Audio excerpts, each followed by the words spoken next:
Hello and welcome. I'll just turn the music down. Hello and welcome, REBBL, to what is going to be the first of this Saturday night post-season Blood Bowl. I'm joined by Practical Snow. Hi there, everybody. Cool. And today we've got Necro versus Nurgle. Necro versus Chaos. Get it the right way around. I've got a quick look at all the teams. We'll start with Hindi, because they're in chat at the moment. And this is the team, and this is the coach's record on PC, at least on Blood Bowl 2. So it's about 18, is that 6 or 8? About 1630-ish Necro. Only one stat, no doubles. It's pretty boring Necro. Are you allowed to play Necro in REL with or REBBL without a Mighty Blow Wolf? Yeah, I know, it's weird to see one in the postseason. Normally they tend to get bored and reroll by now, but Indy's here. And it's only 2 guard, which feels a bit short, but it is what it is, I suppose. Taking a look at the win rates, Hindi has about a 60% win rate career-wise, which is pretty decent. But noticeably, Necro aren't in his top 5 races played, so maybe a bit of inexperience on the team, which might see some mistakes. I mean, Necro aren't a team that normally require a ton of experience. They're more kind of not a specialized. They're a hybrid team, so they have a little bit of everything. Yeah, they are a little.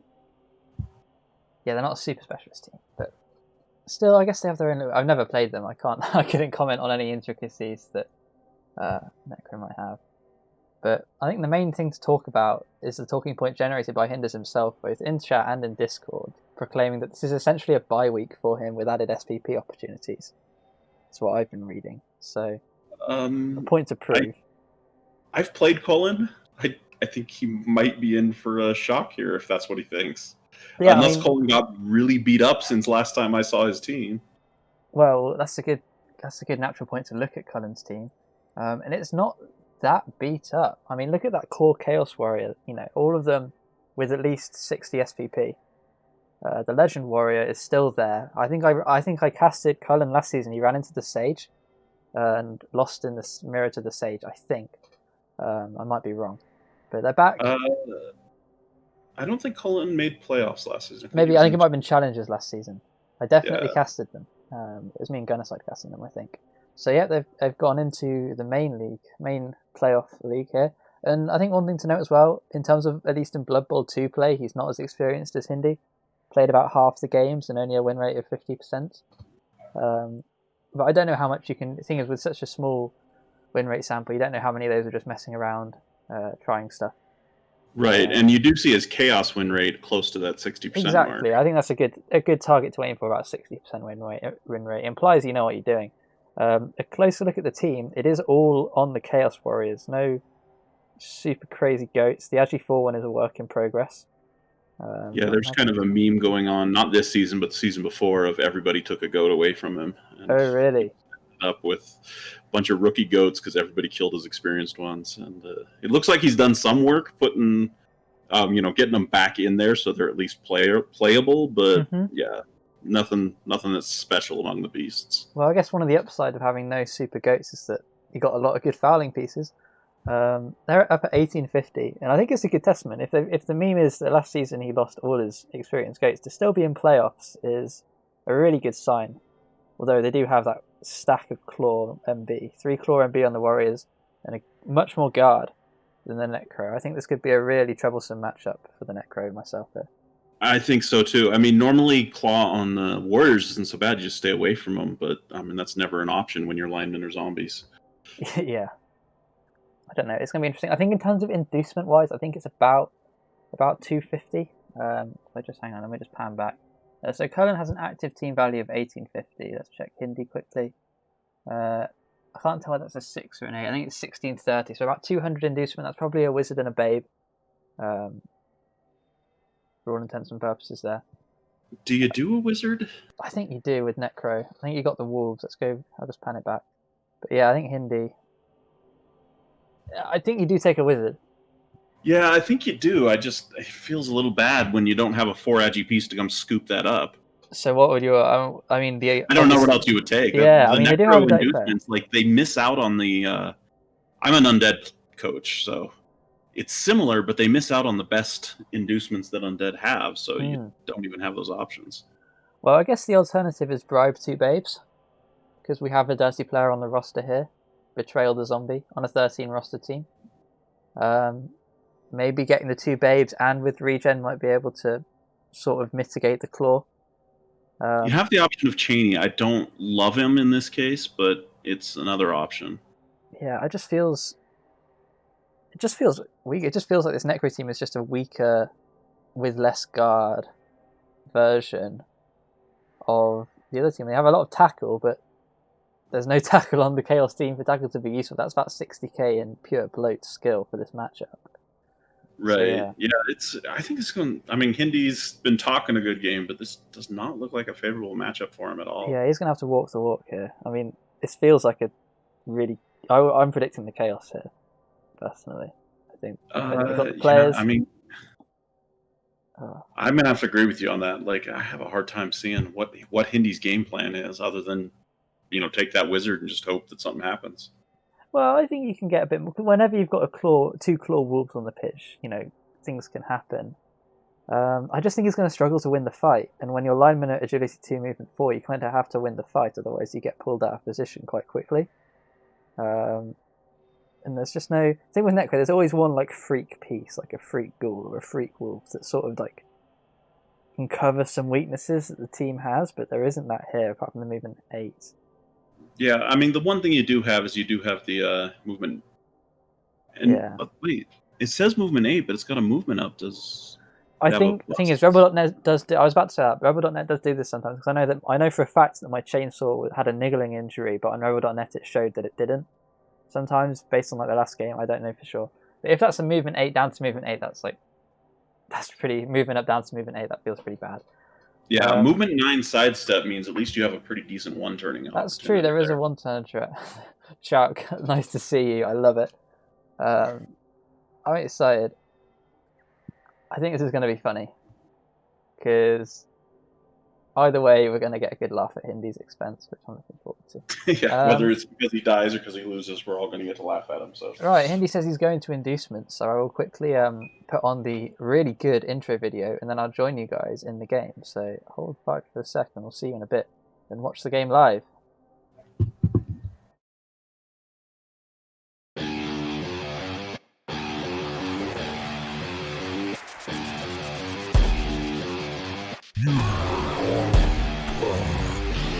I'm coming at you with a massive attack. I'll leave you flat on your back, smack you with my mind intact. Go frontal pop, snap and crackle. This is a blitzkrieg, son. Sit down, I already won. Punishment has to begun. Just let me reload my gun up once. It's time to get off my pitch. Here I can help you with this. My shadow friend got a shiv, and he likes when you resist. Time to be quiet, don't snitch. I love the thrill of the risk. All day I spin like a disc. You know it deep in your soul. It's in your blood to roll. Bet every dollar you own. It's in your blood to roll. Man, this boy's out of control. It's in your blood to roll. You got some dice to roll. It's in your blood to roll. You know it deep in your soul. It's in your blood to roll. Bet every dollar you own. It's in your blood to roll. Man, this boy's out of control. It's in your blood to roll. You got some dice to roll. It's in your blood to roll.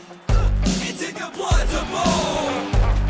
It's in your blood to roll.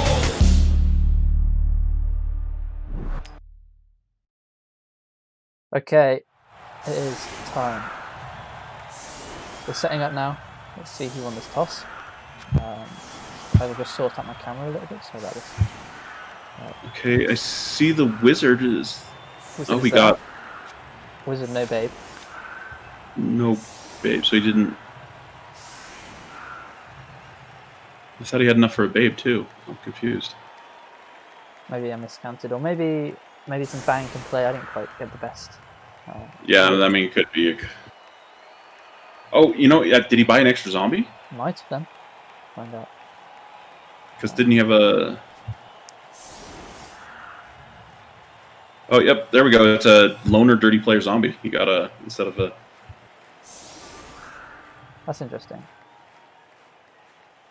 Before we start, last quick check. I'm just checking in chat. Do you guys feel the audio levels are okay? I think we're pretty balanced, but in case before we start full analysis and full cast. If someone wants to have someone louder or quieter, let me know and I can sort that before we get kicking off. As we're still in the setup phase, it looks like just the usual Protect 5 that's quite deep.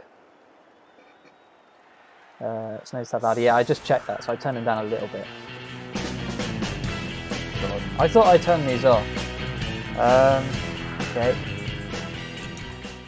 Thanks for the follow, whoever that was. Should be turn off Streamlabs. Mistakes made. I mean, that makes sense to go that deep. You don't want to give those Chaos Warriors any more of a shot than you have to, so you set your Protect 5 up a little further back. Thanks, Trout. Thanks for the follow. Yeah, I think it's just respecting the blitz. I think interesting. I would say probably Hindi won the toss, lost the toss. Yeah, really I think either team takes the toss if they win it, so that means the Chaos must have gotten it. Yeah, so obviously this setup is that all your killers have movement 5, so if you want to blitz me, you're not allowed to step away again, even if you knock me down. So, yeah, which forces you to take that, either do the risky blitz or you have to now blitz on a Beastman. And neither one of those looks that attractive. I'm going to go to Streamlabs real quick and turn off my alerts, because I wouldn't want a playoff match to get muted. So I'm going to be away. Alright. But that shouldn't take more than a few seconds.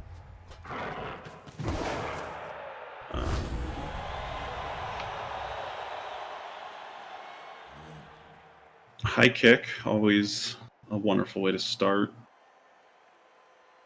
Free chance to get the ball. Saves himself the 1-9 chance. Yeah, I mean, I think we're going to see a lot in the first few turns of this. I mean, if we get a couple of removals early here, this half is done. Yeah, I think. Okay, there we go. Got rid of the sort audio for that. Sorry about that. It's just that no one ever follows the stream, so I forgot that it was still a thing. Right. It looks like it's a pretty easy pocket and a pretty easy cage for Cullen here. Did they catch the high kick? Sorry, I wasn't. Yeah, he did catch the high kick. Okay. Added bonus, although I don't think the Necro are going to apply too much pressure. No, you kind of just wait for him to come to you, I think. Mm-hmm.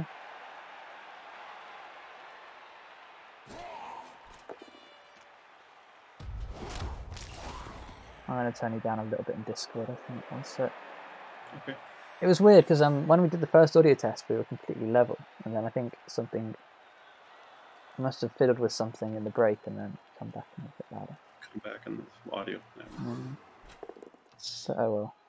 Or maybe I'm just talking louder because I had just woken up. Yeah, that's the thing. Because when you're just chatting, you feel like you're just talking normally. When you're in the cast, you feel the need to like emote more, I guess. Yeah, maybe that. I mean, that might be just what it is here. Okay, that's a bit better. Right.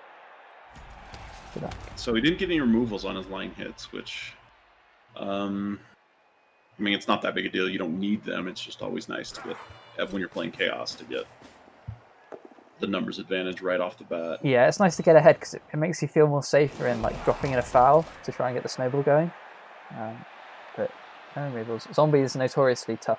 Regen armor rate. I mean, the claw's there, but Zombies are a decent lineman for soaking hits. And there's a nice deep bench there too because of that induced dirty player. Right, camera should stop jerking in a minute, guys. I'm just having to reset up my monitor here, but we're back to normal now. It's all good. Hamilton, thank you for following. That's kind of you. Right, it's finished time now. So luckily, I picked the first turn to have all the technical difficulties because let's face it, it's a pretty orthodox turn. Nothing really crazy happening. Hit your zombies, set up cage. Yep. Make sure set up cage and turn over and see what Hindi wants to do about it.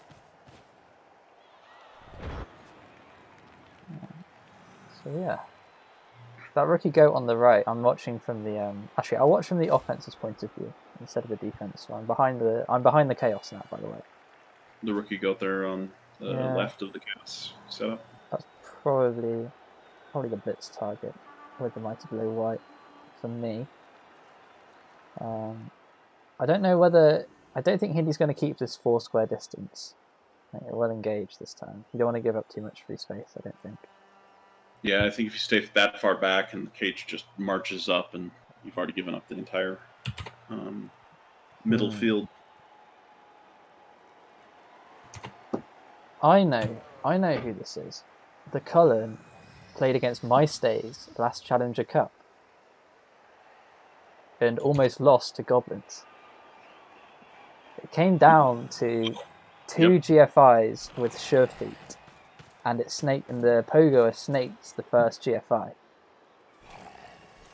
I remember that game now because it was Ripper and Morg were induced, and Ripper, Morg, 2 trolls, and a ball and chain were too much for this Chaos team. They couldn't handle it.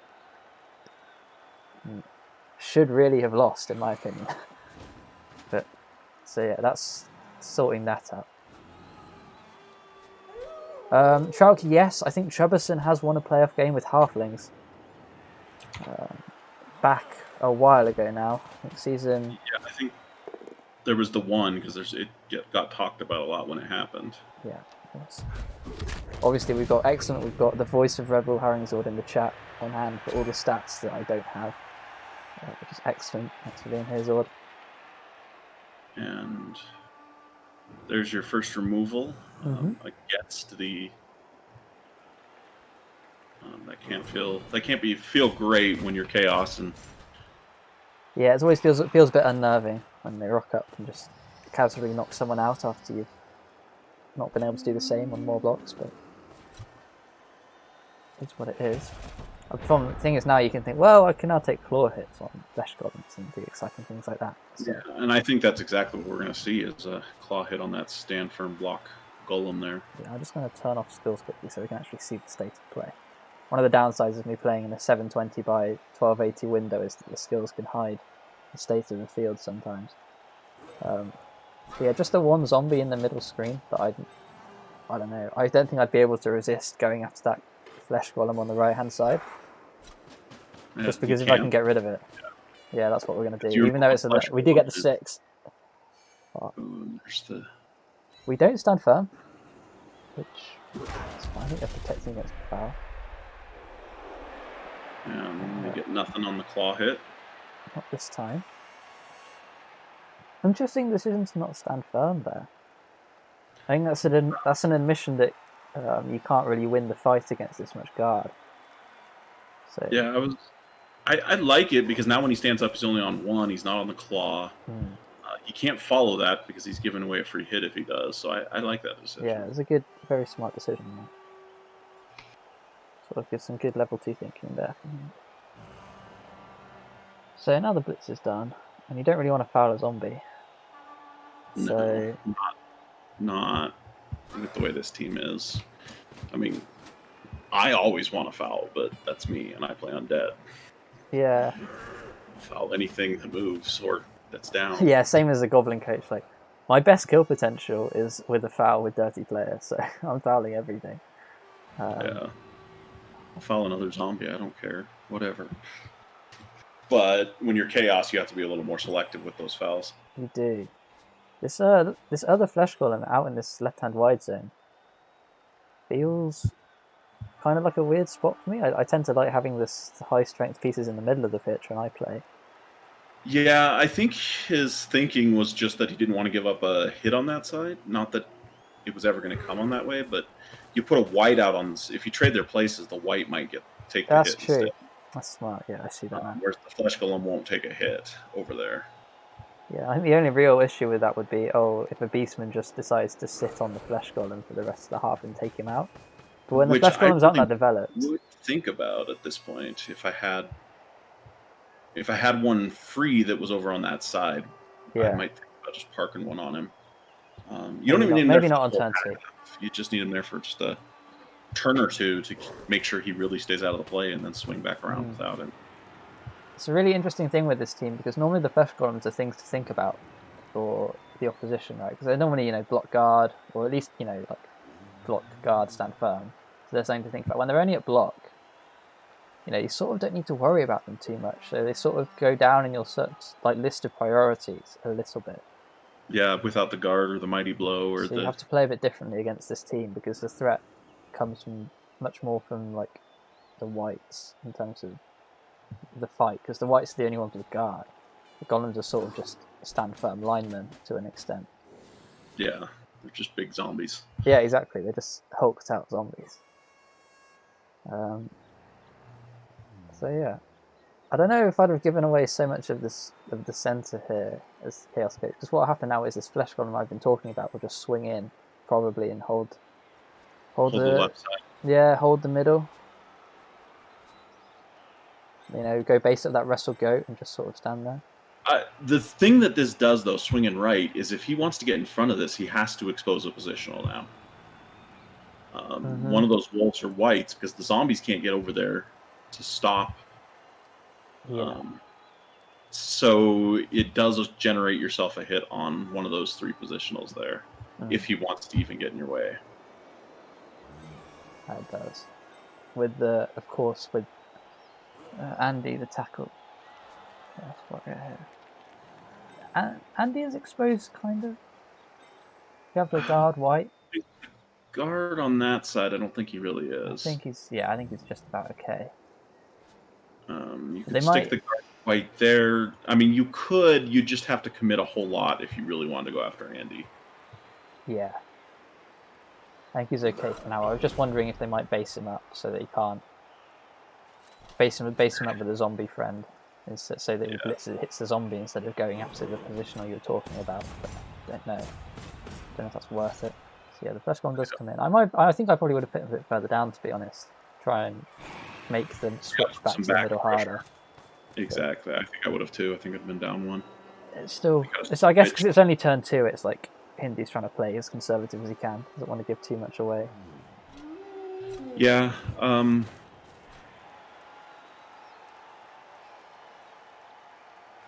Moving the wolf back, so he's playing really conservative here. Well, we are going to hit this mighty blow again. It worked well the last time. We get another 6. It does this time. The dirty player is right there. And with a 3-man bench and another dirty play, I think you have to see the boot coming in. Yeah, I mean, you don't. That's why you induce the dirty players so that you can just foul every turn. So, another value foul. Get another removal. So yeah, Cullen leaving the wrestle goat hanging there, really. Which I guess you can get away with in league play, but once you come down to it in the playoffs, no one's going to let that sit on the floor, exposed like that. Yeah, I mean, the issue is by doing this, it's going to be really hard to stop Cullen from scoring now if he gives up that much field. Yeah, but I think Hindy's quite happy with Cullen scoring in the next 2 turns. We see an injury here on Boudica. No send-off. But I think if Cullen takes this right-hand wide zone and then scores on their turn 4, I don't think he has to, though. I think there's enough pieces here to just take the field and then just hold. Yeah, get the stall in. Yeah, like take it up, move up there while you got it, and then just stall out. Yeah, I mean, the 2 casualties so far, the 2 removals so far, neither of them have guard. All the guard pieces are still there, so I think you're right. I think you could just pick off this tackle block zombie. And that's especially true if you can get behind both flesh golems. There's nothing they're going to do to stop your score. Exactly. If you're behind the flesh golem, like the flesh golems are the ones that get in the way on the final turn to stop that score, and if they're on the wrong side of the play, it becomes really tricky. We'll see how Cullen wants to play it. Yeah. I think I would be blitzing that tackle zombie and trying to set up my cage around that area.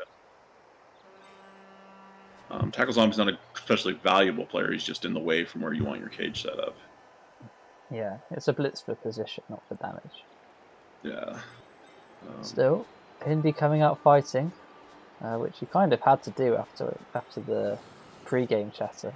But yeah, definitely living up to it, getting the 2-player advantage.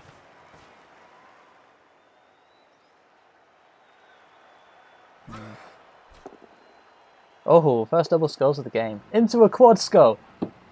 Oh, Turn no. over. And that is that. And that was, so if he's hitting there, that means he was likely blitzing Oh. damage rather than for position. He was going to hit that flesh golem. Well, I mean, he's left... I mean, I don't think you can predict the quad skull, but we've now got a Chaos Warrior left hanging on the floor here. With a pretty doable clear.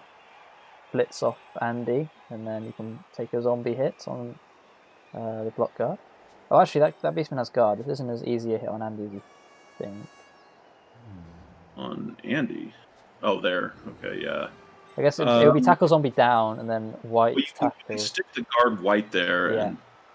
and do that. And then you can flesh ball and blitz it off, which gives it the zombie hit, and that's going to be some good assists on the foul. Yeah, and that's a pretty good Chaos Warrior there. Trout making the point that Cullen could probably just have based it all up and just leveraged the extra guard, and there's not a fat lot Hindi can do. Yeah. I think Cullen definitely guilty of. He did this in the Goblin game as well, giving the opposition a bit too much respect. Yeah, well, and I think there was a bit of turn ordering there. Yeah. I mean, that hit did not need to be. He had these loose Chaos Warriors that aren't going to be used for the blitz. That should have been in there somewhere. Exactly. I think that's a bit Blood Bowl 101, really. Just do the free moves first where you can. I mean, even if you were hitting the block tackle zombie, it wasn't like that was integral to moving your entire team. And in the end, it looked like he was just going to fight up the middle. So then why not at least get some more guard involved before you blitz and block? Yeah. No. At the end of the day, he's in playoffs and I'm in challenges, so I can't really critique too much. But it feels like at the end of the day, I'm sitting here in neither, re-rolling my team. So who am I to say? Then again, how many commentators really are qualified? We're in good company, I'm sure. So Hindi looks like it's just remove dash bomb. Blitzing. That's interesting. I'm not sure I like that blitz. I think I would have tried a hit on Andy there, but we did get an armor break and a KO. That's 3 gone in 3 turns with a foul to come here. Jesus. Yeah, this is going to be really tough for Cullen now with 3 removals to none, only 3 turns in. He needs that claw to start firing, and he needs to leverage that guard hard. I think while all the Chaos Warriors are still on the pitch, he's still in good shape though. He's in good shape for not getting killed. It becomes a lot harder to score the more Beastmen he loses. It's a lot harder. Try the zombie 1 dice of opportunity, which we take and get.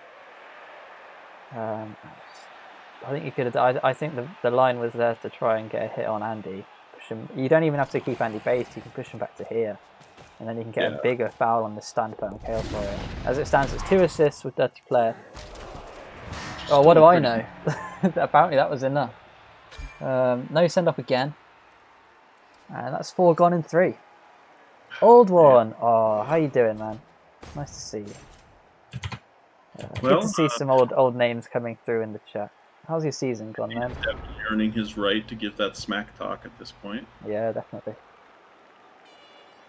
Yeah, Chaos team giving respect to the 2 guard Necro with no Mighty Blow Wolf and getting punished for it in the extreme.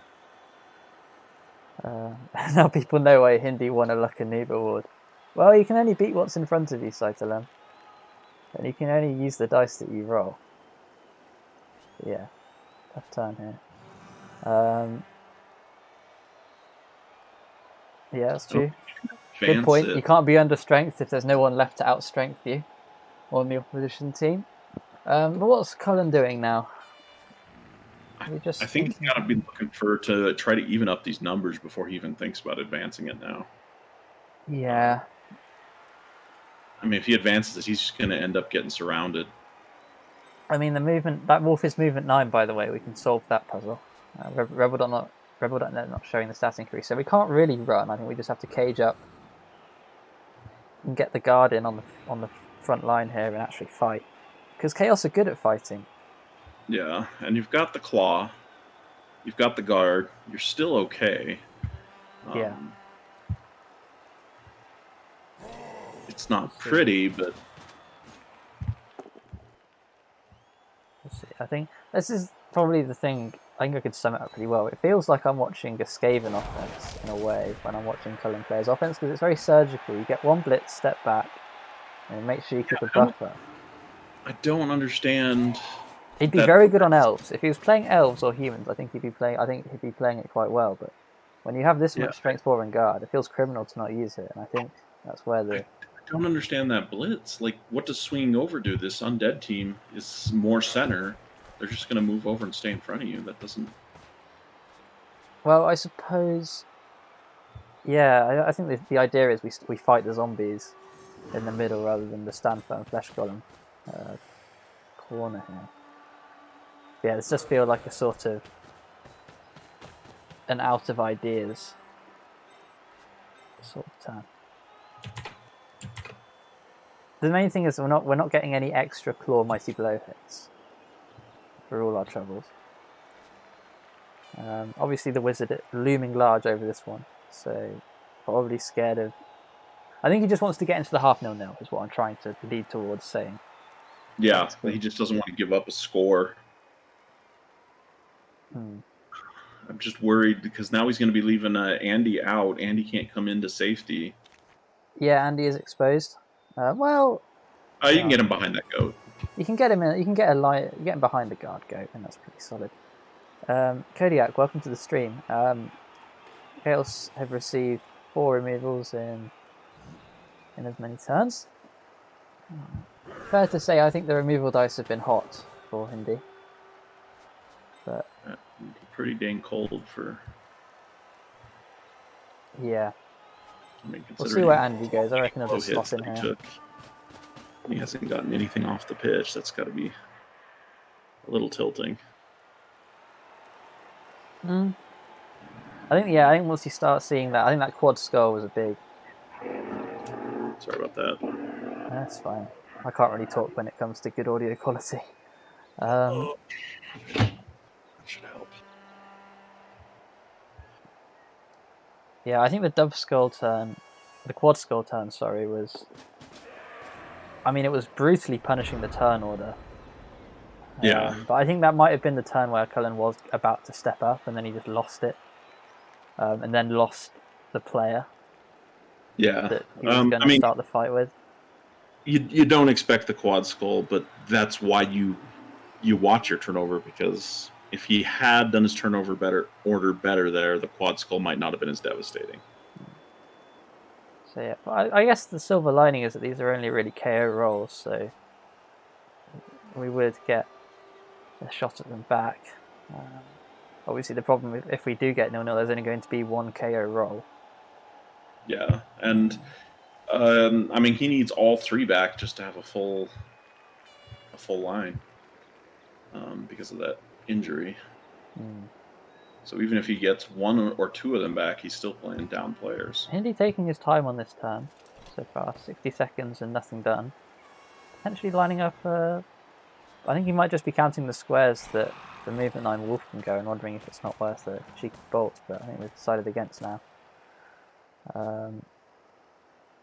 Yeah, I'm going to guess that's exactly what he's looking at on if he bolts that and blitzes that out of the way. The Chaos Warrior on the left there.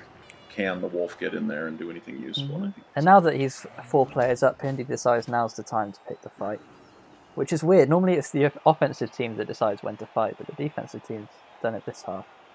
I don't like it. I get why you would do it, but I think it has too much chance of backfiring when you're facing up Chaos Warriors like that.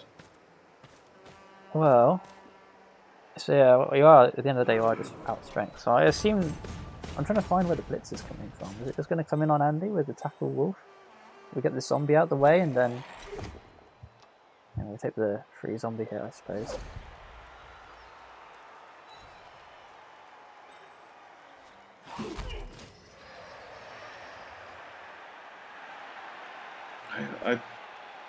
The only blitz I see now is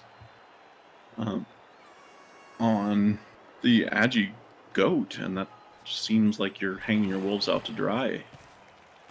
Well, I think it's okay if you get a base up on the stand firm. worry. I don't know. Because the only real Claw Mighty Blow piece, I guess Andy is the problem. Andy getting pushed free means that any positional left hanging is going to get punched. So we are going to go with the Flesh Golem instead. I think because of that. Onto the goat and nothing doing there. Yeah, just a push. Which means now Andy has hit. I think he forgot that goat had guard when he pushed him. That's just giving the guard more, letting the guard provide more assists. So we're going to see all 3 Claw Mighty Blow hits this turn, which has the potential to turn this game around really quick.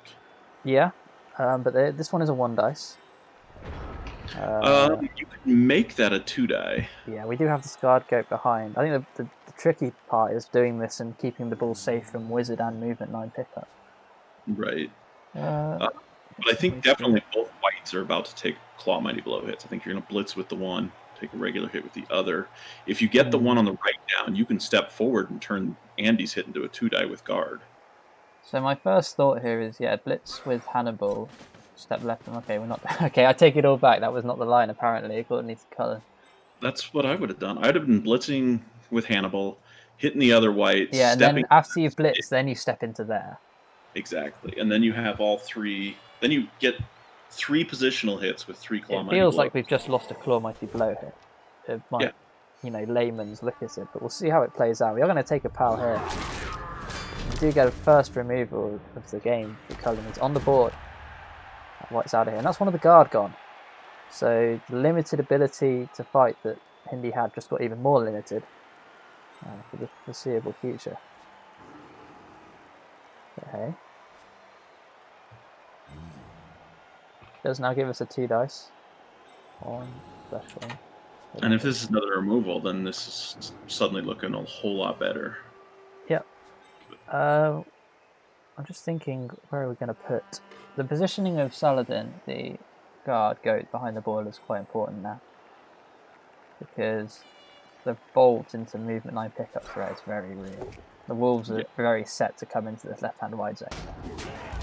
Oh, that's a nice injury, even though it does in fact regen, but it's a good stand firm to get out the way for your next turn. And suddenly you're only 2 players down instead of 4. Yeah. Indy probably getting a bit overconfident there. And I think if he'd have taken that blitz, that could have been worse. Here's the blitz. This is a cool idea. We're going to get the guard free to help out. I can understand it now. I understand that earlier move now. It's going to help us protect the ball a bit more. Nope, I get it now. Yeah, I like it. And that's why he's in playoffs, really not. That's smart. Right. Tackle is going to step up. Do you expose the tackle guard or the Agi 4 to this Wolf blitz, which is probably going to come in? I think I'd do the Agi 4 because I'm already on my half. The Agi 4 doesn't have any other skills. I've already got the ball. I'm already in my half. He's not my ball carrier. Like, the Agi 4 is nice, but he's not doing anything specific, whereas tackle is. I suppose the Agi 4 is the backup ball carrier if the ball comes in, but I don't think the ball is going to come in. So you can probably just leave him out on a limb. Yeah, I think if I have to expose one, I would rather do the Agi. Yeah, so I'd probably put the guard 1 left and then put the Agi 4 up. Yeah, sort of maybe bottom left of Spartacus, something like that. That's what I think. You are a bit condensed there, but we'll see. But you've just removed 2 positionals, 1 guard and 1 stand firm. Knock some strength out. Like, suddenly, this isn't looking nearly as bad as it was a turn ago. Yeah, at the end of turn 5. It does sort of. The problem is, though, we know exactly what the next turn is going to be for Cullen, because it's turn 6 and they have to start making forward progress. Right. So Hindi is in a spot where you could, if you wanted to, just try and screen off the best you can and say, try and get through me. We'll find out, though. Interesting. Still thinking through this placement. Very scared of the wizard into movement 9 pickup. Yeah, and I think he doesn't want to give away too juicy of a fireball. Yeah, it's that balancing. I don't think Hindi's the type to take an attrition fireball against armor 9, though. I know I would, but I don't think it would be the right idea. Instead of taking against 9, if I can get all 4 of those beasts under a fireball. Just try to hit all 4 Yeah. of them, and even with just the Chaos Warriors. And that's what I would be worried about. Maybe. I think he's slowly figuring out, if I move here, this looks okay. Oh, I get hit by the zombie, so I've got to step back one more. So next turn, we can only get to about here. Yeah. Sort of on the... I want to say on like the 7. Not hard to score, but it does let you not leave either of those 2 pieces we were talking about out to dry. Well, I mean, this is now an exposed ball. Yeah, now you just lightning bolt. Well, and then there's 3 guard there. There's 2 guard there, sorry. So it's not actually that exposed. You can bolt it, blitz the Agi goat. Oh, I'm blind. I thought the ball carrier goat was where the guard goat was. The guard attacker was. Sorry, I take it back. I don't think there's a wizard this time. I think they're just going to screen off because now we have to pretty much take our full movement each turn. Yeah. So I think the wizard's going away. We don't have enough turns to score off the back of it. So unless it's like, if I bolt this, they can't score mathematically. But right. I don't think we're quite there yet. It might be next turn. I don't know. I think I might be bolting this one. You reckon you would? I don't think I would. I think I would. I think I would bolt it, take my shot on the Agi Ghoul, have both ball carriers then handled, and then move in one of the wolves to try to scoop it up behind the team. Yeah, I guess you'd be bringing the... I suppose the moving 8 one can get further. We'll see.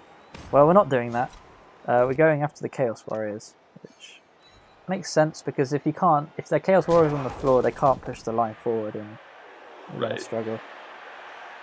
Mackie, how you doing? All the big names in REBBL are tuning in to this. Got a prime time slot apparently. You grabbed the right one. See. I honestly thought more games. When I saw this, I thought, oh, there'll be more games that come in during this time. But looks like we're kicking off the Saturday night. So yeah, I think it's a pretty easy turn here for Hindi. Just base everything now. They have to get through you and past you in 3 turns, and as long as you have a safety, should be fine. Yep. I think if you're Cullen, I don't even know it's worth trying to score, because you try to score, there's a chance you turn it over.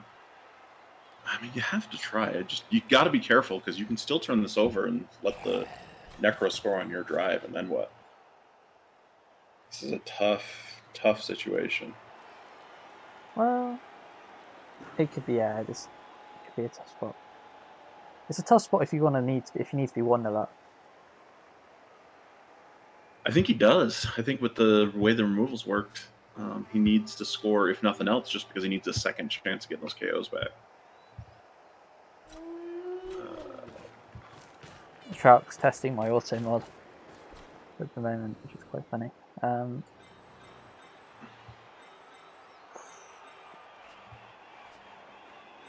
Interesting. Yeah, it's just this one. I mean, what's your turn now? You can't keep this safe. Well, I guess you might be able to keep it safe for one more turn. I like the movement 9 coming forward. Yeah, well, the movement 9 is now technically a scoring threat. So if you lose this ball, the Necro are saying, "Hey, you know what?" I think though that I think we fouled here. No, we don't foul. I would have fouled there. I think he gave him some daylight if he pushes through the right side and can advance up in that direction. Yeah, so block this zombie off the floor blitz, the other zombie, and then actually 4 dodge, something like that. Yeah, I'm still working out exactly how I would do this. But... The issue is that the tackle zombie is in, right? So the ball is stuck to tackle. Yeah, which sort of forces the blitz, and that makes it hard. Go backwards, which... Well, we still have 2 rerolls. Yeah, you might have to just commit a reroll to that one, because I don't think you can blitz backwards at this point. The problem is you'd want to be committing the reroll to the Agi 4 Beastman dodge as well. That's kind of scary.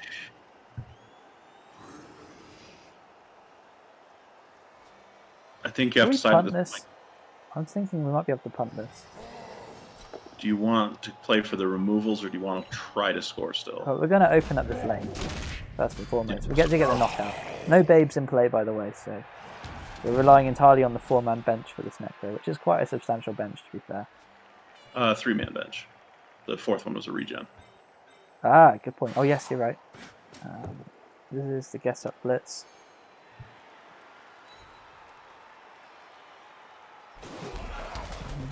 That probably means we're going to try and move the ball first. And now we need to get this guy out of the way. If we are moving. Yeah, I think right. I move up left and base up the wolf, at least force it to dodge if it wants to come around. Because you're not going to be able to overcage, you're just going to be able to screen. GFIs before we move the ball. That feels a bit scary. Oh, we snake the GFI and now the ball's in trouble and we could concede on our half now.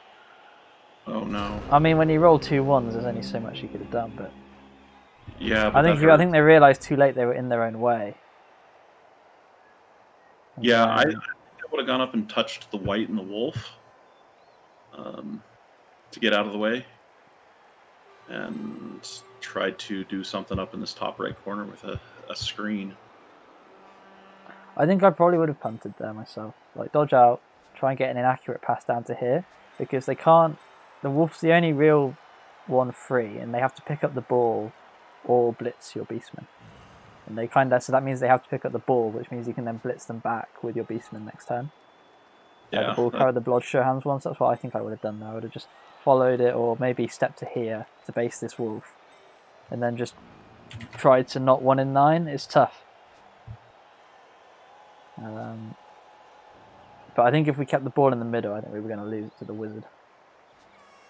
So Hindi now, once again, the opponent has rolled some 1s, and now Hindi's in a good spot to capitalise.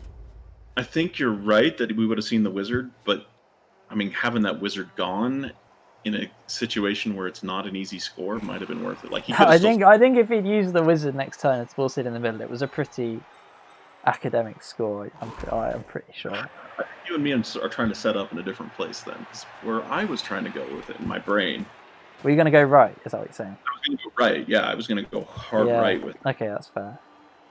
No, I don't think I want to roll those dice though to go right. Is my problem with that, because he'd have to dodge the agi 4 and the ball to get there. And the ball, which is a little scary when it's a 3+ and a 2+. I feel like I probably would have just like minimized the dice and punted it downfield, because the wolves are quick, but they're not quick enough to get it from their backfield to your end zone, and then also not leave themselves exposed to a counter blitz. I don't know. That was in my line. But the other wolf is going to come in and blitz the ball carrier now, right? Yeah, back to the present. Here we go. We're going to get frenzy at this, but it's not needed. Tackled it. We've got poor man's and rich man's tackle. And we'll get the job done. No armor breakers. Interesting. But we pick up at the first attempt. Now the zombie could come in and GFI foul. Oh, but we try and GFI the wolf instead. Just protecting against those zombie GFI failures, I suppose. The GFI foul now, you still do it, I think. Oh yeah, you always do it. Because they can always just step away. Because it's a 4+, we're going to need a 2 die on that ball still. Or a 3+ if he wants to come in with that goat. So not only is it a good foul, it puts the player in the right position to block off the other 2. Oh, he's thinking about it. It's right there. Are we pausing for dramatic effect? No foul, we try and dodge instead. Goats. Save a claw hit. So it's a 4+ for a 2 die, but it's a... Yep, straight 4+. Into a 2 die hit against block. And you can take that 4+. I'm just trying to see if there's any way that you can change your odds here, but there's really not. No, well, what you can do is you can stand up here and base up the other werewolf, who's the only other real scoring threat at this point. Right. That'd be my thing, and then just try and get as many hits as you can next turn. Instead we run away. I mean, he's trying to set up a scoring threat in case everything goes right for him. He now has a player in scoring range. I suppose there's always a Hail Mary. I think that's a little bit hopeful. It's optimistic. Yeah. I like the optimism. Might be a little bit too expensive of optimism. Because that's saying, hey, I'm going to get the ball away from you, and you're not going to get it back, and I'm going to throw. I don't know who he thinks he's going to do this. I don't know who Cullen thinks is going to throw this pass. Yeah, Actually, exactly. 4 nonsense without dodge and sure hands, maybe. 10 like he's an elf. We'll find out. He has played his offense like he was an elf team. We'll see if that extends to the ball handling. It did so far. Did of course catch the high kick. I'm now curious if Cullen played a lot of time as an elf before he rolled chaos. I am as well. He's playing this very elf-like. Haringzold saying that he would have preferred the 2 GFI scoring threat at the end of the turn. I think that's probably the orthodox way of doing it.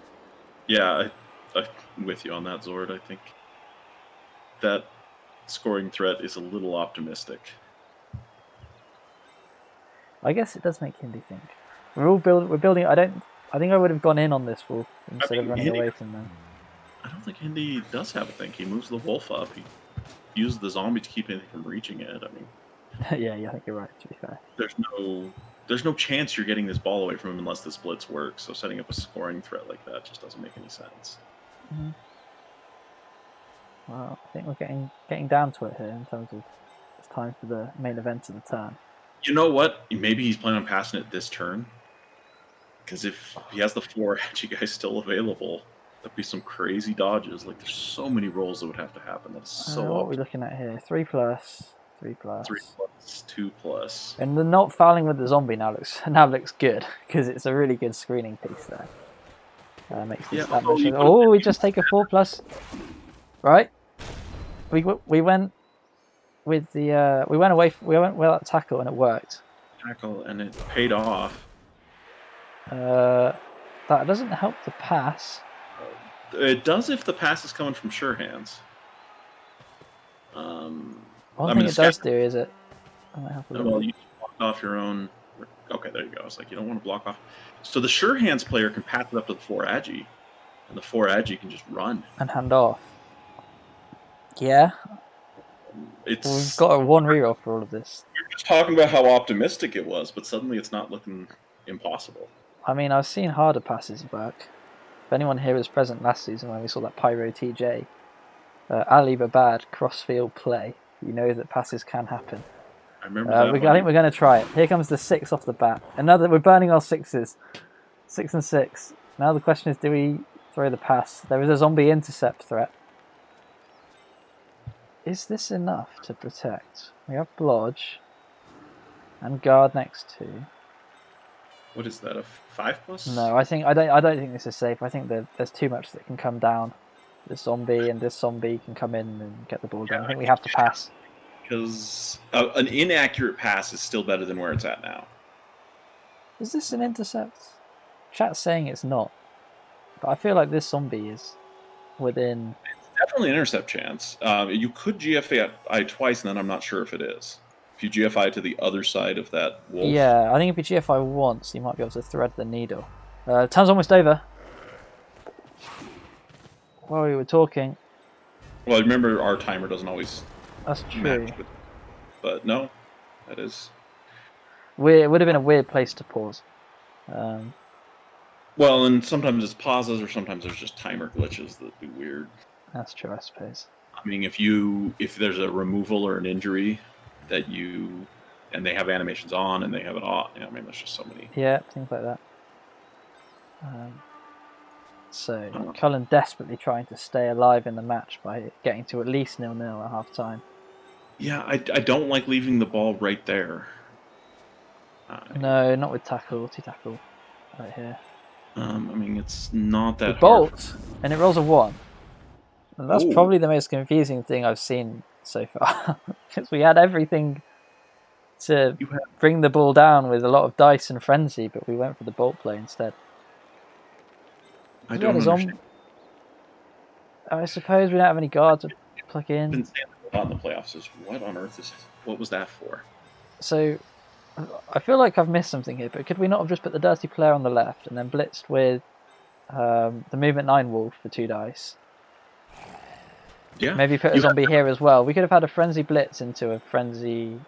You I had guess he that, wanted to attack it. I don't know. or if you wanted tackle, you just move the movement 9 wolf. I think that was unnecessary. Second assist, and you blitz with the tackle wolf. Like You know, had two. you know what happened? Hindi saw the scoring threat and got scared and decided to make sure. So we criticised Andy stepping up, but what he did do was draw the wizard. The wizard wasn't expected to be needed and rushed the bolt, which rolled a 1. And it wasn't effective. One assist. Your second assist comes from the 9 movement wolf, and then you blitz with the tackle wolf. So what I'm essentially saying is Cullen is living in Hindy's head rent-free at the moment because he drew that wizard. That's quite funny. I don't know. That was... Chat likes it, so maybe we're the ones that are wrong. But I think... Why would you bolt there when you had an easy way to take it away without the bolt? That's what I don't get. I agree. I think I would have kept it for in case on our offense Claw Mighty Blow starts to do a thing and we run out of pieces, so we need to like bolt down a hole. Hitting the ball when you don't have a hit on the ball. Wizards are not. Well, the ball is down anyway. Yeah. After all of that. I mean... But again, no break, which is quite important. And the wolf is now on, of course, on tackle. It doesn't have dodge, does it? No. How tempted I to just click wolf, click ball, click end zone here. It'd be a 4-3, 4-3-2 to do it. Yeah, I'm just going to base, which is the smarter thing.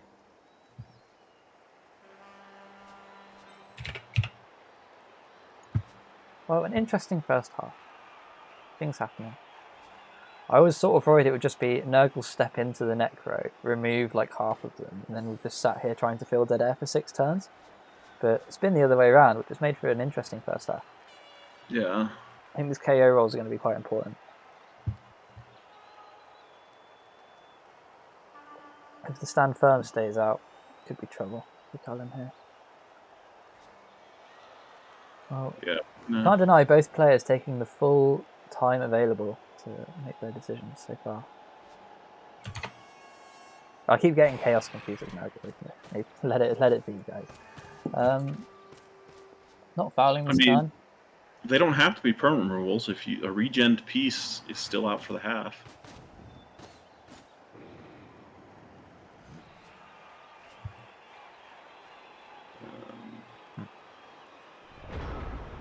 Yeah, I mean, there's a 1 in 9 that can still fail this score, but other than that... Other than that, pretty good spot for Hindi.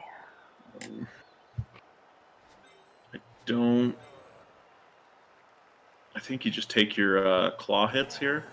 Yeah, that's what I was looking at. We do open up with the claw hit.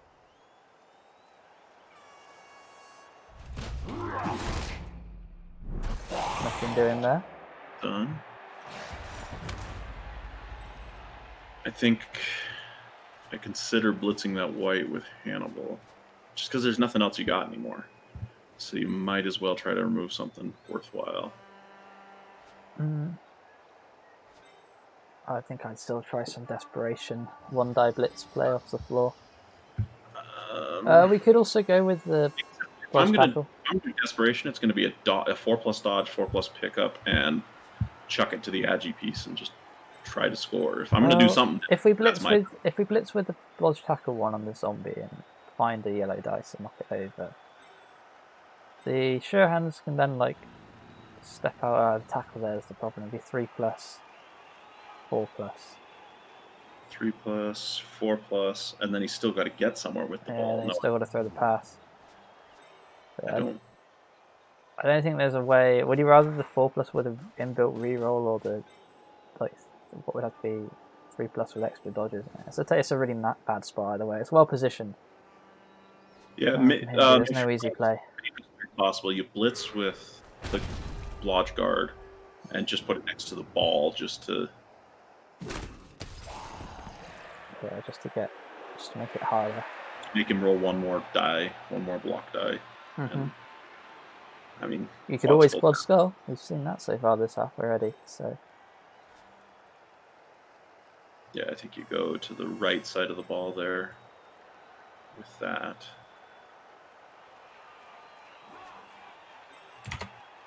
I really would have preferred the blitz on the white, just trying to go for damage. Get the damage. Oh, I think being 1-0 down is pretty. It's bad, but if you terminal. have the lights out, I mean, the second half will go better. Yeah, I just don't like the idea that my main problem with it is that like if they can just 2-turn with the movement 9 wolf, then you're 2-0 down and get the ball back. Just like what we do. We go for the 4+ pickup, doesn't work on 2 attempts. And not a great scatter. Not the best scatter. This can get assisted to the point where guard isn't even important. And then I suppose they want to score on the tackle wolf. Yeah, I think you do. So we might see the movement 9 blitz, and then we're setting up the assist so that the frenzy follow-up isn't bad. No, we do it with tackle. That's a 1 in 9.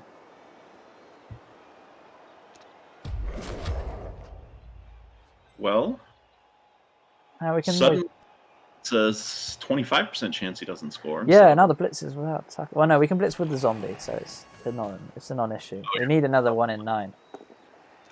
That is the push that we needed, and now it's just a straight 3+ with an inbuilt reroll. Yeah, 3+ with reroll to score. Not the way Cullen wanted this half to go. And just roll 6. No problem. Full run up, and he takes a 1-0 lead, ensuring only 1 knockout roll for those 3 KOs, but yeah, Andy doing the work. Had to use the wizard to do so, but then again, that is what you induce the wizard for, to turn the ball over. Well, the wizard didn't actually do anything. Wizard rolled a 1.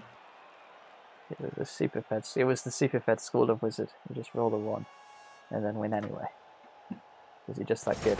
But I'm leaving animations on here so we can see the reroll. I don't want to the KO roll. I don't want to skip it. But 1-0 at the half to the Necro. White stays out. Oh, 2 out. 1 comes back. So that's going to make that harder. At least you took the guard and it stayed out. You did lose one of your own guard though, right? So the Necro are down to 1 guard for their offensive drive. Right, and you have... I mean, the Beastman can still win this physically. It's currently 9v11. I'm going to get behind the Necro here. 9v11, but you've got more guard on the 9, more Mighty Blow, more Claw. Yeah. And strength. The only thing you don't have is the scoreline in your favor. Exactly. Even though you're down 2 players, you've still got the can strength. Be a problem on defense. Major Bite, thank you for the follow, by the way, as we get to the setup. It's so fast, like it's going to be... Even if you start winning the physical thing, he just scores and gets a reset. And yeah, Cullen needs a little bit of a miracle here. Do you think I don't know, with the threat of this 2-turn putting the game out of reach, I don't know if the standard Protect 5 will cut it here. No. I think I play an aggressive wings. Wings are hard to do without... Yeah, it's a catch-22. You want to try and cover the width of the pitch, but you've only got 9 players, so you can't really do that. You can't play wings, can't do chevrons. But Protect 5's not doing you anything either. We'll see what Hindi wants to do. I think I would put my blodgers, try to force that tackle wolf into a bad position if Hindi gets cocky. Yeah, exactly like that. I would have put my blodgers out on my wings, try to tempt that tackle wolf. Not a bad setup. I think this is a good modification. Of course, movement 9 means that we just need to set up about here to be in scoring range. Yeah. I suspect, I don't think Hindi's the type to try and risk anything for a 2-turn. I think he will probably just get the ball behind the line of zombies and just say, do something because I don't have to. Exactly. Would be what I would say. That's what I would be doing here. So yeah. Just get it on the ghoul, stick the ghoul in the safest place you can, and have the wolf go rampage through the team. Anyway, it's half time. Have you? I see you've been doing a fair bit of co-casting actually this season. I think. Snow. How have you found it? Is it like any favorite games? Have fun doing it? I mean, I've been having fun doing it. I was casting, but then my video card under warranty melted down, and the company has been incredibly slow at honoring the warranty. I'm still waiting on the replacement card. Must admit, streaming Blood Bowl on a laptop, I think my graphics card might go the same way in a minute, but it's holding at the moment. Oh, yeah, that was nice. I definitely caught the post-season bug where you just sort of get hyped at all the post-season games. Yeah. For REBBL, I definitely caught that a bit. Now that I did. It's funny because I wasn't even close to the postseason. But for some reason, for this, I was much more excited. Last time, I couldn't catch it. This time, I caught it. I want everyone. I want to catch every single game, which I know isn't possible, but it's definitely going to be impossible this time tomorrow-ish. We got about 4 games on at the same time on the Sunday evening. But touchback means that this is another easy pickup. Same in the first half under that high kick. Don't get to sit back and watch the carnage with the LOS hits. With the ball safe out of range.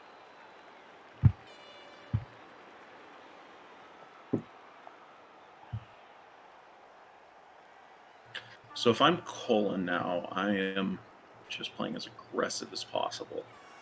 The only way I'm winning this now is through sheer removals. If I'm Cullen, I'm just sad.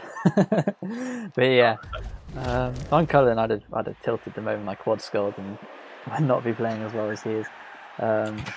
I think it's just sort of a balancing act, trying to pick off any attempt at a quick score. It's hard. They've got to be very active, and considering how passively he played those first 4 turns of offense, you have to fear for him. Yeah, that's what I'm worried about. Is having played him myself, he played very passively against me. I look at this and just worry that that's what he's going to do is play passive when he can't. If he plays passive, he loses. Well, there's one gone. Bjorn Ironside is off the pitch. MNG. And that goes. So that's another removal. We're now 11v8.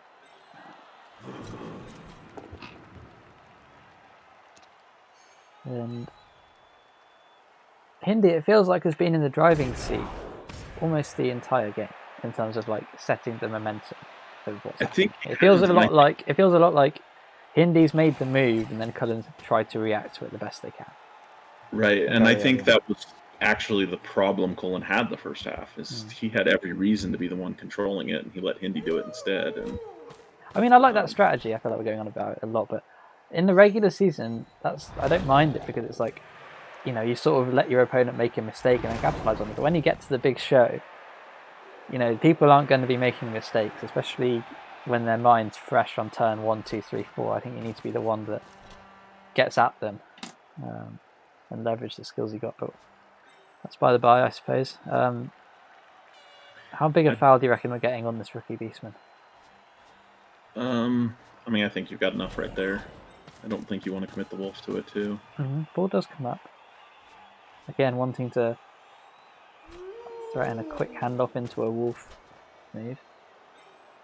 I think I would foul here. Yeah, here we go. You foul in here. If you don't foul here, then I call. Stun send off. First send off of the match. Well, but there's plenty more zombie where that came from. My buddy finally showed up.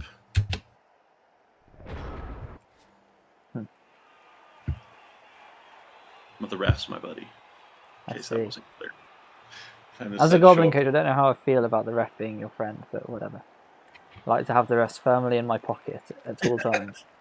Oh, I even run a bribe stadium.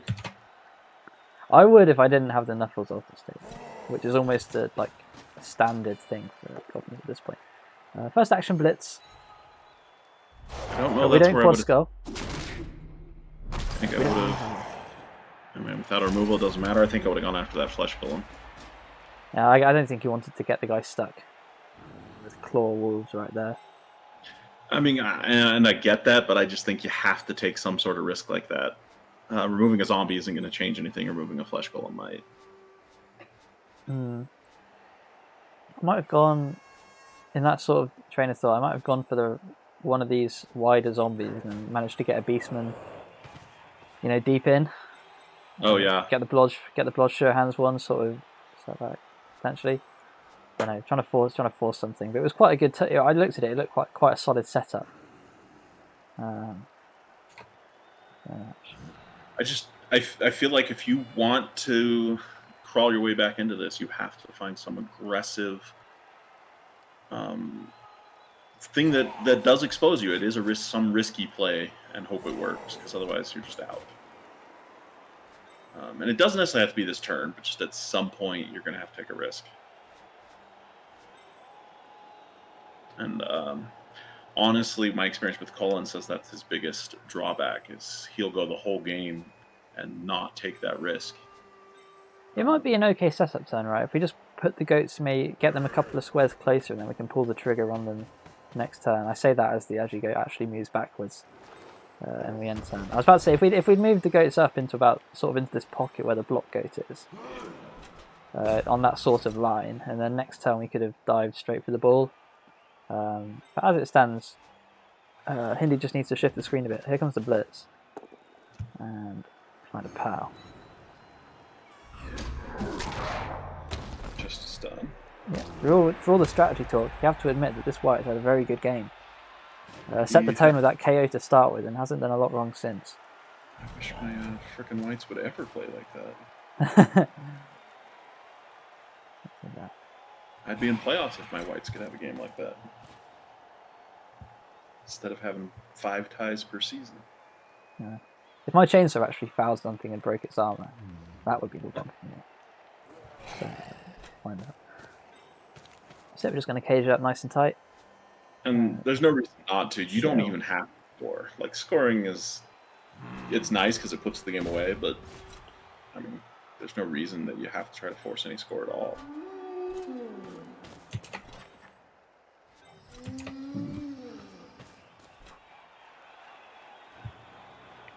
Hopefully, I think the second half will probably go a little bit quicker than the first. Essentially, Cullen has to decide, is this the turn I dive? And then if not, we just reposition and then turn. It should be pretty standoffish at the moment. But yeah.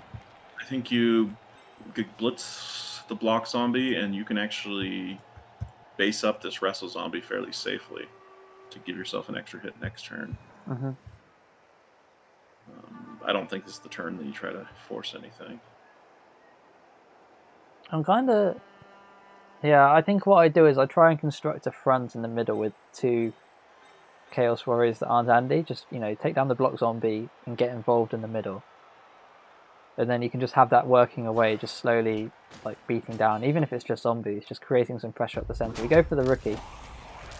Which turned out to be the right call because he rolled both down. We open up this right hand side. The only issue, of course, there's no goat there to fill that, to take advantage. Yeah. I suppose no, I take it back. The rookie goat on the floor there can dodge out and come down. I think I would have put both my Chaos Warriors on that block zombie. Yeah, I would have fought for the middle, didn't know myself. But anyway, so you said about drawing a lot. How's your season been? I haven't followed your season at all. I don't think. This season. That's my season. I draw all the time. Nice. I lose games to snakes on GFIs, or no, games that I could have won, snake GFI, or my opponent will make 3 4+ dodges and bring a tie, or whatever. I'm rerolling the team. Whatever. I'm re-rolling. We can forget about last season. Exactly. Yeah. I was the same with my rats in their second season. I just at the moment I lost my best piece on games 3 to Chugman Milk, and I was just then I lost my other blitz a game later, and I'm like, Oh, whatever. Yeah. I'll just make sure that I don't lose every game, and then I'll just reroll. Exactly. Eventually, you just give up. Goblins have been fun this season, though. I must admit, I've been That's playing good. stunties and like. You got into Challengers Cup with them, so that's not bad. Yeah, I will say though that I only played 10 qualifying matches because I was in Division 5, and then in my training grounds I had 2 bye weeks. So I think that's it's not. I had a high points per game, but I think that's just because I didn't play many games. It's been fun. Yeah, it's nice. Yeah, I forgot they moved the Stunty Cup into the Challengers. Yeah, I know. I'm sad. I wish I'd be able to play playoffs, but I guess if you're, taking a stunty team to playoffs would mean like actually just winning a division with stunties, which is a pretty crazy achievement in itself.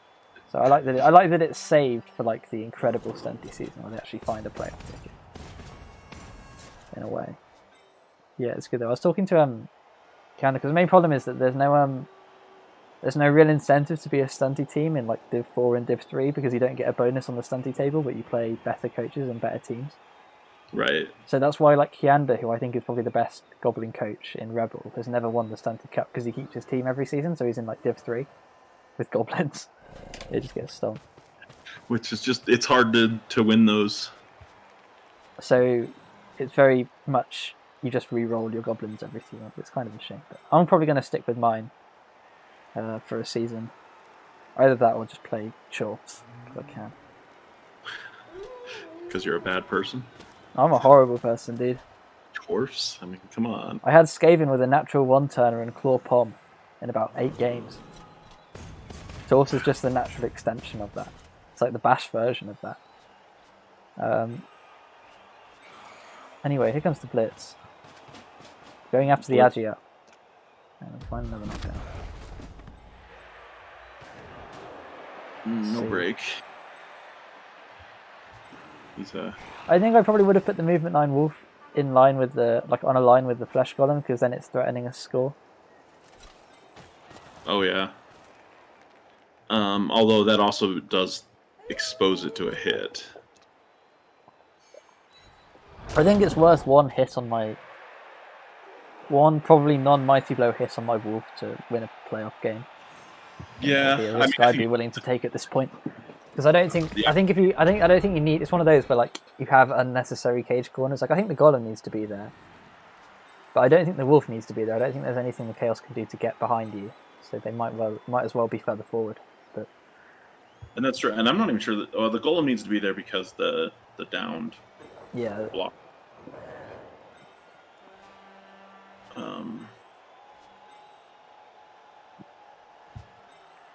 1, 2, 3. Problem is the Agi up's in the square where Andy wants to be blitzing from. Into the Flesh Golem. So I guess he'll just go after the zombie instead. You hit the zombie, you follow up so that you're on the white with a Chaos Warrior, which you should have been doing a long time ago. The Mighty Blow against Armor 9 is nowhere near as fun as against Armor 8. Almost a first action blitz again. Get another one gone. We are getting through the zombie line. Slowly but surely. It hasn't followed, though. I think he wanted to choose that space. Interesting that we're doing this before moving the other Chaos Warriors in. Yeah. It's like they're not learning from the quad skull earlier, but the turn ordering is a little off. I think I'd understand if you wanted to try and like GFI and Andy at the end of the turn, but I definitely think that Hannibal could step in here. Because he's got to stand firm. He could put him on the wolf and the zombie down there. And then that's 2 pieces occupied by 1. And that's like the high movement wolf occupied as well. Might be good. And then you can dodge out the rookie bit there. Essentially. Yeah. I mean, or you can move them over right just so that they're relevant to the play next turn. But either way. Yeah, my left. No, I think I'd put him on the wolf. I'd try and get one of the wolves tied down. And then I know that the only real score threat is coming from over here. I forgot to switch it half.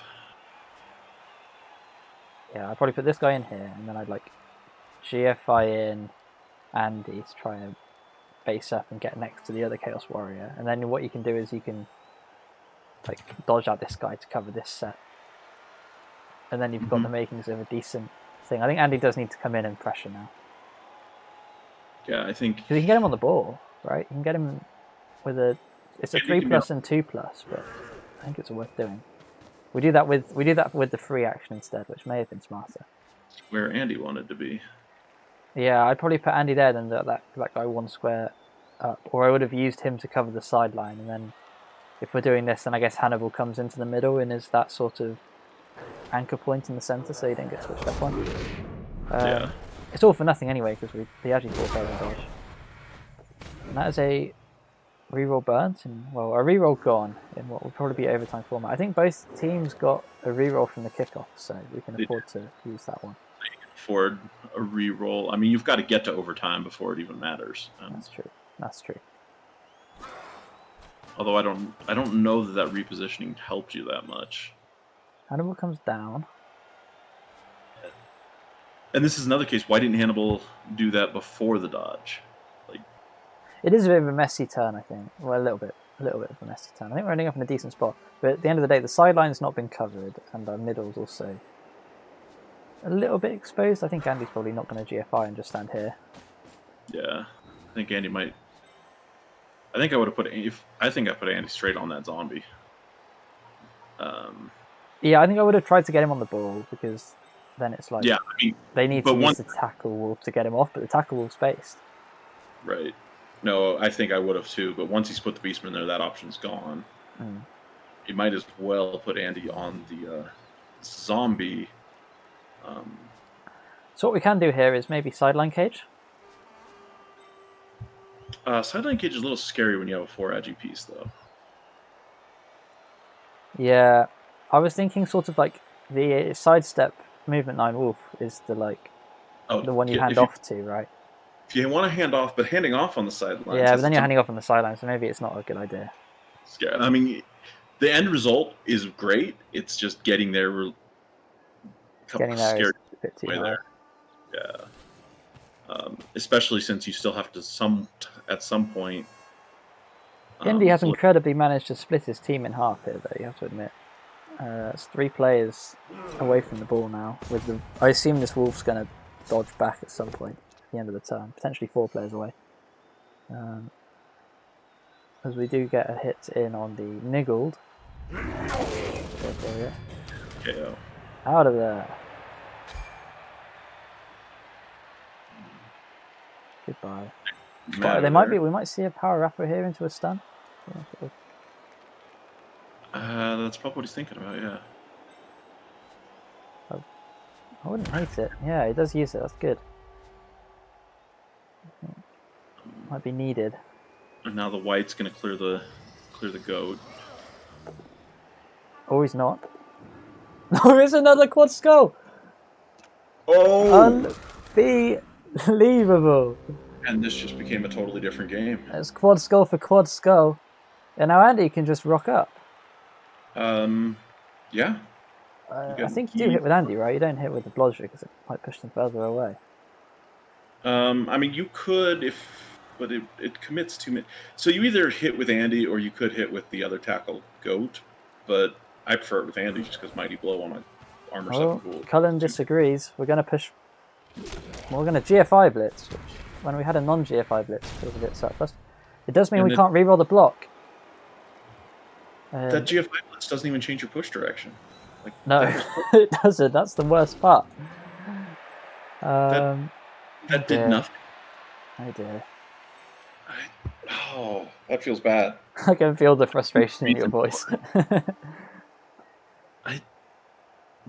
I've been saying this all playoff. There's just these little plays that you're like, what? Classic rail coaches. I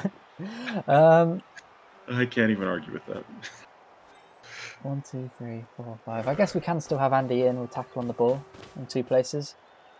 I like that basing. I do too. Because if we do get the ball down, he's going to be the one that wants to pick it up. I think our main problem is he just runs away up the sideline. Yeah, which I think is why you put Andy here instead. Leverage his guard, and now he's on flesh golems. So those flesh golems they don't like being. Hannibal's going to follow in here and get these triple base and the guard in play. Oh, it's so good. You can punch the. Who are you punching here with this beat? You punch the. You punch the wolf. Yeah. I was wondering if there's ever a case of punching the zombie and hoping for a break so you can. No, we've already blitzed it, but yeah, the wolf's right. And the wolf. Do you dodge this block goat back? Because the sideline is still free to run down. Yeah, I think I do. I think I hit the wolf first because that's an easy 2-die. Wolf does currently have a 1 dice onto the only piece on the ball. 1 dice into 1 dice to free up the ghoul who can then run and get downfield. Yeah, the issue is with the guard plugged in, the golems can't really fight. It would be a 1 dice on alchemy, the Agi 4. Or a 1 die on straight on to Andy. No, it's a red die. It would on be to red Andy. dice, yeah. Well, order, right? If you could get the other guard out, then you could. No, yeah, no, you're right. You'd have to. No. Yeah, that's. I'm like, there's no. Yeah, you almost have to take that 1 die now. Well, everyone has a plan till they quad skill. I think that can be the case again here. I'm gonna leave that. Don't like him not hitting that wolf. I mean, it's a 2 die. There's no dodge. I suppose. Well, if you do hit it and it fails, right? It doesn't have block. So if it does 1 in 9, then it's like all that hard work to get these 3 guys tied up is wasted. So I understand their like reluctance to punch. I get it. You're right. If he does 1 in 9, that and it would still be a 3+ dodge for the wolf if you knock it down, or if you don't knock it down. Right, but it takes up 3 of its movement. Was more of what I was looking at. Like if you knock it down, you're chewing 4 movement. But 1 I don't think it's back, 3 for the 2, 3. You have what 4, 5 movement? 1, 2, 3, 4. You could still come in with a base there. I don't know. Debatable, maybe. Oh, you're right. You can still reach the same space You you can want. probably still reach it. Now the white can stand up, and that's the game changer here. The guard white, the only guard on this team that's left on the pitch. Oh, I didn't even realize it was there. Yeah, that guard white is in the exact right position to make all of this easier. Yeah, man. Violent video games, having a really good game, and it continues now. Right. Just for being there, that gives us 2 dice. Clear the ball. Then I'll push down, I suppose. Dodge doing its thing, Yeah, though. that's good. Good spot for the wolf. Locks up Arminius. And now all the hopes rest on the Agi 4 goat, I think. I imagine this ball's going to roll down the field. I actually might consider dodging and taking the hit with Andy rather than the Agi 4. Yeah, you do have dodge. And, I mean, yeah, and where that ball is, it's not even a GFI. GFI.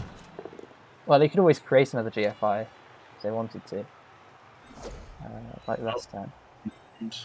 But we're getting closer now. We need a zombie dodge. Yeah. And probably a zombie GFI as well.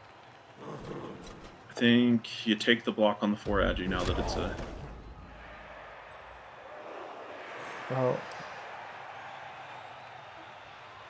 Well, Andy is going to try and sack the ball. I think I'd say he could have been doing that a turn earlier, but he is going to get another shot. The glory here. The main issue is that it's now going to be the turn 13 for Cullen, and like he has to get the ball back down the pitch. Yeah. And the 4 Agi being on the ground makes that recovery harder. With the 4 Agi on his feet... I could get a good scatter, right? Because the way this is set... Oh, Wolf fails the dodge. I hope we can reroll this. Oh, we do, though. Once that's safely. Fail it again. Ooh. So we're a 1 in 9 away from a really good blitz that pushes it closer to the 4 Agi goat. Yeah. We're also... yeah, we are a 1 in 9 away, but if that 1 in 9 fails, we're out of playoffs. Yeah. But... I think considering we were 1-0 down... 4 Agi goat, you got a decent shot here of tying this up. Yeah, especially with that fail, gives you a little bit of time.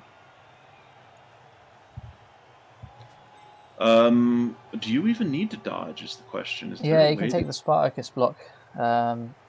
It's a 1 die. It would be a 1 dice though. It's whether you want to move the Agi free sure hands one in, which I don't think we do. I think you want to hit that white either way at some point. Not first by any means, but Yeah, it's tough, right? Do you move? actually, you might have to do it before you dodge, because after you dodge, you don't have a 2-die on the white. I mean, Cullen's blitzed first a lot of the time here on his turns. I think this is the one time where blitzing first is actually might be the right idea, and we're hesitating, which is kind of funny. 3, 4. Yeah, I think I do just dodge it and then see what happens Yeah. after the blitz for me. We'll just take a hit on a zombie first. Just take a random. Trying to free up one of these guys. Another removal. That is the break we needed. Starting to get through the bench now. Assuming this does go to overtime. A couple of KO rolls need to be made. Yeah, here we go. Glides away. That won't do it. Neither will that. And the blodge holds against tackle. That is big. That is a big 4 dice to not find. Now, as you dodge out and GFI the 4 agi goat to the other side of that ghoul. Keep from having that changes the ghoul's dodge, so you have to blitz him free first. Looks like we're going to try and knock over the sidestep wolf first. Can't do so, and the wolf can now sidestep. Yeah, I don't. To safety, because what you can do is you can sidestep up and right from my point of view, and then it's a red dice, and that wolf's probably free to help out. The truth is not to though. We're going to stick on the sure hands. And I don't hate that either for completely different reasons. But I think, with the guard, so it's harder to block him next time. If you get the 4 agi here on the other side of the ghoul, you've got another chance at the ghoul most likely, because he's either got a GFI with a golem, or get this white free first. So you just create more dice. Like, it's not great, it does create more dice. And I think that's all you can do at this point. It's just, how do I... No, we're just going to stand him. Doesn't like the chance of failing the dodge. Wants to keep it a straight one-on-one fight. Although I think Hindi is always re-rolling this dodge. No matter what, so yeah, this might be it. Because when you stay there, you're also saying, like, well, you can't really help out this fight.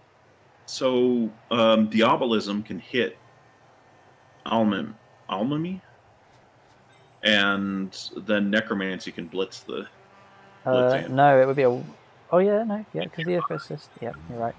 2-die there, and then blitz. Or, at the very least, you could either GFI blitz, or just base and then dodge, but I think the GFI blitz is better. Just need to push. Yeah, I mean, you're basically rolling a 1 in 6 and then a 1 in 36. It does rely on a knockdown, but 75%, pretty good chance of a knockdown on that given block. We go for the other guy though. That feels like a mistake. Yeah, I don't know what that accomplishes. That might be fatigue starting to set in. And actually, I don't think you need a knockdown. You just needed a push, because you can push him back right and then go, or back left and go upright. I think Hindy's just happy with a straight 1 in 9 chance. Deciding not to make it trying not to get fancy. Although I think there was quite an easy, even if you don't want to risk the GFI blitz, just basing in case the dodge fails. Right. Feels like if you're going to go for that line, if you're going to just do the dodge, then just do the dodge because it's less dice. Right. But I think it is turn 14. So we might start to see some small errors like that creeping in. Yeah, and especially when you're feeling confident. Yeah, it feels like the game's in the bag. I've definitely seen that before, no spoilers. There's an injury on Saladin. But it's just that'll be okay. It would just be Cullen's luck if he lost another developed Beastman. We'd go into this one. End of this season the same way he went his whole last season. Yeah. Well, we're going to try the 1 dice with the man of the hour, and we do skull. Oh, ho, ho. He does get the push on the reroll, so he's okay. Yeah, And that's probably worth. I think you have to score though. You can't stall. You could stall for style points. We're already 1-0 up. The dodge Chaos Warrior. There's. We can just take it 2-0. Feels like we're in garbage time now. Toilet Humour makes it 2-0 for Hindi. Yeah, it's the now Wrath of garbage. Nuffle on their way. Looks like they're on their way out of playoffs. Wrath of Nuffle has struck the Wrath of Knuckle. I can't speak. Try to say that 3 times fast. Nuffle. All 3 KOs stay out, and 2 more KOs. So people are having a nap. Wolfman, thank you for the follow. Appreciate it. I said truck. He's still for style points. Nobody However, come in. so now the game I would say is all but decided unless we see a blitz. I don't think it's spoilers anymore to say there've been a lot of blitzes so far this playoff because of that 48-hour window. It's now Saturday. Install. That's what I'm saying, but I have seen players do it before in that situation, and it makes you scratch your head. So Indy just playing for protection. Cullen is playing for a blitz, and then if the blitz doesn't materialize, for everyone's favorite objective, damage and spite, which is what we're all here to see. Yep. So you leave that dirty player loner alone. He's close to leveling. You want to? I mean, it's just zombies no matter what, but. Well, we could probably vanity pass with Arminius to get him into MVP range. That would be something to do for these last 3 turns. You could, or with the rookie goat if you want the rookie goat as well. Or you could try and get 2 in on Attila, the level 5 Chaos Warrior, and get them to 76. That might also be good. Where's Attila? Far left Chaos Warrior on the LOS. I think he's on 69 of 76. But they might just casual on. Although Attila can try to get that through casualties as well. That's true. Yeah, probably be more efficient to try for damage and do it with a rookie goat. Rookie goat indeed steps into the backfield.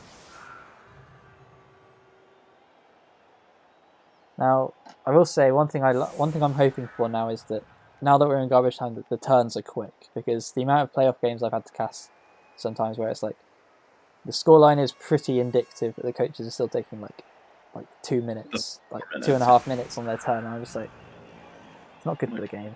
But just kill things at this point. yeah, just click kill and hope for the best at this point. But anyway, as they're setting up, I will check the calendar. Actually, that's one thing I can do. So what's happening right now? Currently, after this, we can send you to either the Jellybean Jump Arounds versus Demented Distillers. I think that's Pro Elves fighting Chorfs that are very high TV. As we see the kit, and it's very sunny, so all those vanity passes I was talking about just got harder. And it kicked it right to the player. But also T-Self casting Sterling Hornets versus Skirgle. It's also happening right now on the Saturday evening. So plenty more Blood Bowls to come tonight. If you're looking for more after the end of this match. let's see the damage. Let's just see the damage. Yeah, those Jellybean Jump Rounds knocked me out of challenges and playoffs in the same game last season. I was playing High Elves and I needed to just draw, and I ended up losing 3-0 to them to get kicked out. So strong team. Remember Jambo, a good coach. I'd like to see them play quite well. Yeah, first KO on the LOS. Nikaz. Oh.